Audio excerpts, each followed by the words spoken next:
சென்னை துரைப்பாக்கத்தில் ஓரின சேர்க்கைக்கு அழைத்து லாரி ஓட்டுநரிடம் பணம் பறித்த 3 பேரை போலீசார் கைது செய்தனர். வெட்டுவாங்கேணியைச் சேர்ந்த சத்யராஜ் என்பவரை செயலி மூலம் அறிமுகமான கல்லூரி மாணவர் வெங்கடபிரசாத் துரைப்பாக்கம் பாண்டியன் நகருக்கு அழைத்துள்ளார். அங்குள்ள கழிப்பறையில் வெங்கடபிரசாத் தனது 2 நண்பர்களுடன் சேர்ந்து சத்யராஜை தாக்கி தங்க கம்மல் மற்றும் கூகுள் பே மூலம் 6300 ரூபாயை பறித்துக் கொண்டு தப்பிச் சென்றதாக கூறப்படுகிறது. இதுகுறித்து வழக்கு பதிவு செய்த துரைப்பாக்கம் போலீசார் வெங்கடபிரசாத், விக்னேஷ் மற்றும் கார்த்திக் ஆகிய 3 கைது செய்து பணம் மற்றும் நகைகளை பறிமுதல் செய்தனர். 1,26,00,000 மனங்களை வென்ற தந்தி டிவி யூடியூப் சேனல். தவிர்க்க முடியாத தம்ப்நெயில்ஸ், கலக்கலான கான்டென்ட்ஸ்.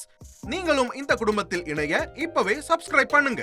அசுரபலம் கொண்ட எங்கள் டிஜிட்டல் கரங்களில் உங்கள் விளம்பரங்களை சேர்க்க வாட்ஸ்அப் பண்ணுங்க. 8939888838. Email advttv@dttv.in.